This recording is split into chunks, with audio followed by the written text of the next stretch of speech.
Լեռնային Ղարաբաղից բռնի տեղահանված ընտանիքների բնակարանային ապահովման պետական աջակցության ծրագրի ֆինանսավորման նպատակով Հայաստանը Ասիական զարգացման բանկից $250 միլիոն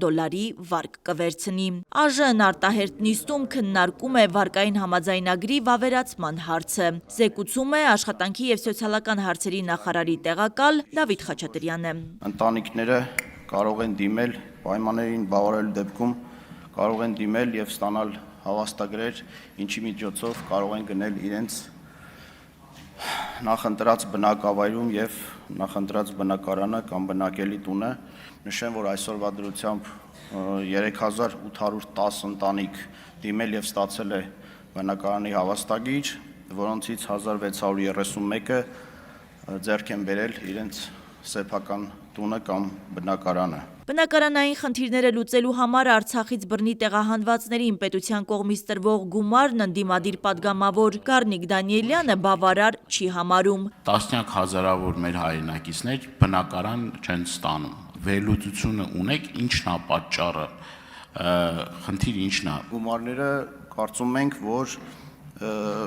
հիմնականում բավարարում են, եթե իհարկե չխոսենք Երևանին ու Երևանամերձ բնակարանի մասին։ Գառնիկ Դանիելյանն արձագանքում է։ Եթե տենց լավ ծրագիր էր, կարծում եմ, ոչ մեկ չէր ուզել գնալ մի հատ էլ վարձով մնար կամ բնակարանային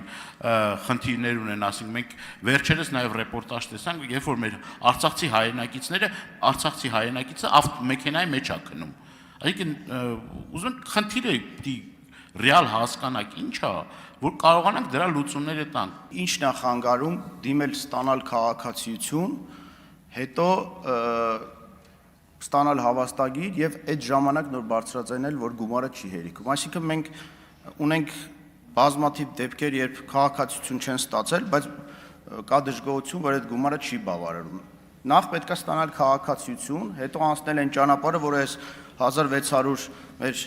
հայրենակիցներ, ընտանիքներ արդեն իրացրել են իրենց իրավունքը եւ մենք ունենք 250 բնակավայր Հայաստանում, 250 բնակավայր, այդ թվում քաղաքային, որտեղ մեկ անձի անդամի ընտանիքի մեկ անձի հաշվով աջակցության չափը կազմում է 5 միլիոն դրամ։ Պատգամավոր Ծովինար Վարդանյանն էլ առիթը բաց չի թողնում ընդդիմությանը հիշեցնելու, թե ինչի համար է Հայաստանի արտաքին պարտքն ավելանում։ Երբ մեր ընդդիմությունը բազմիցս, այսպես ասած, բարձրաձայնում է կառավարության արտաքին պարտքի մասին իր մտահոգությունները, ընդդիմությունը մոռանում է, թե ինչի համար են վերցնում այս գումարները, ինչի համար է վերցնում Հայաստանի Հանրապետությունը։ Այս պահին, քանի որ քննարկում ենք այս հարցը, ուզում եմ, որպեսզի բոլորիս հիշողություններում ֆիքսվեն բոլոր այն դեպքերը, երբ արտաքին պարտքը ավելանում է եւ թե ինչ նպատակի է ծառայելու։ Հայաստան խմբակցության պատգամավոր Աննա Գրիգորյանն իր հերթին հայտարարում է. ասել, որ ընդամենը 16000 արցախցու է բնակարան տրամադրվել, նշանակում է, որ ծրագիրը լավ չի աշխատում։ Դուք այս ամբիոնից իհարկե ասում եք, որ օրինակ 5 միլիոն տրամադրվում է տարբեր համայնքներ, հիմնականում մարզային բնակավայրեր, սահմանամերձ բնակավայրեր, բայց պարոն Խաչատրյան, այն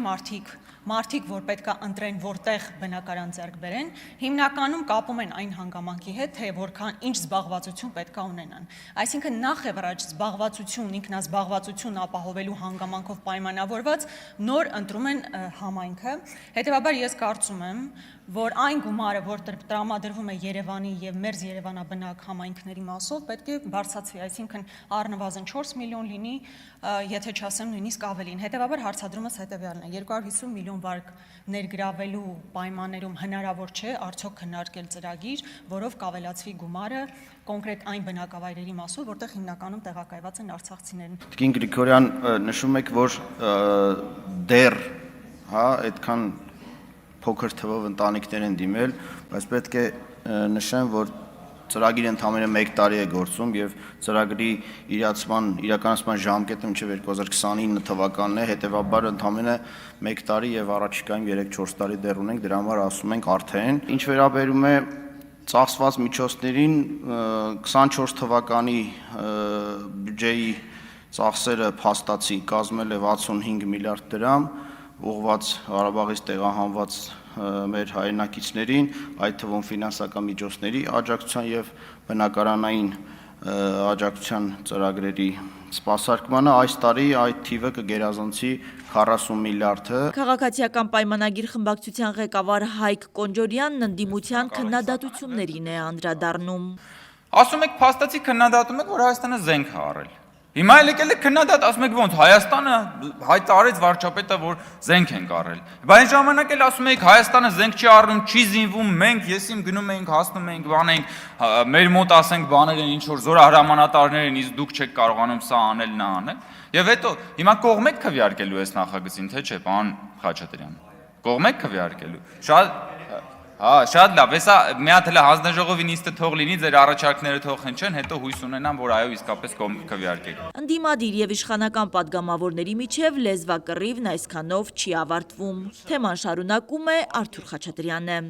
Մենք չենք ասում ինչի եք վարկ վերցրել զենք առնելու համար։ Մենք չենք ասում ինչի եք զենքի վրա շատ փող ծախսում, ասում ենք ավելի քիչ եք ծախսում, քան թե պետք է։ Բայց վեր գնալ ասել 8 միլիարդ վարկ ենք վերցրել, 8 միլիարդի զենք ենք առել, բա ճանապարհ ինչի հաշվին եք կառուցել։ Ակնհայտ է, չէ՞ որ 8 միլիարդի զենք չեք վերցրել, վարկ չեք վերցրել, որ զենք առնեք։ Մանավանդ հիշացնեմ ձեզ, որ ձևակերպումը մի քիչ ուրիշ էր։ Շատ էր պետք, շուտ էր պետք, վերցրեցինք, հիմա էլ վերցնում ենք։ Ակնհայտ է, որ դա ուղղակի ներողություն մանիպուլյացիա է եղել։ Եվ պետք չի ստեղ ասել, մենք չէինք ուզում, որ ինչ ընդդիմությունը չի ուզում, որ դուք զենք առնեք, ոչ։ Կոնջորյան Խաչատրյան հակադարձումները չեն դադարում։ Դուք ուրիշ բան ասեք, դուք ուրիշ բանի մասին խոսացեք, ոնց է ստացվել, որ Ռոբերտ Քոչարյանից պահանջում են մոտավորապես այնքան փող, ինչքան որ պետությունը վարկա վերցնում, որ Ղարաբաղից տեղահանվածների բնակարանային խնդիրը լուծի։ 200 միլիոն այնտեղ, 250 միլիոն այնտեղ։ Դրա մասին խոսացեք, հարգելի գործընկերներ, թե չէ եկել եք բաներ եք, հեքիաթներ եք պատմում։ Պետական բյուջեից ամեն տարի կառավարությունը իր ծրագրի համաձայն վճարումներ է կատարում, զենք առնում, ճանապարհասարքում, դպրոցասարքում եւ այլն, եւ այդպես շարունակ։ Հիմա ի՞նչն է այդտեղ խնդիրը, էլի, այսինքն ուզում եմ հասկանամ, դուք մի քանի անգամ արդեն ելույթ եք ունենում, անընդհատ այդ նույն բաները ասում եք։ Խորհրդարանը քննարկեց նաև պետական նպաստների եւ պետական կենսաթոշակների մասին օրենքում փոփոխություններ կատարելու հարցը։ Այժմ պետությունն առաջին, երկրորդ երեխայի դեպքում 300,000 դրամ է վճարում, երրորդ եւ չորրորդ երեխայի դեպքում 1 միլիոն, հինգերորդ երեխայից հետո 1.5 միլիոն դրամ։ Նախագծով առաջարկվում է միանվագ վճարը դարձնել 500,000 դրամ։ Հասմիկ Ֆարադյան, Արմալուր։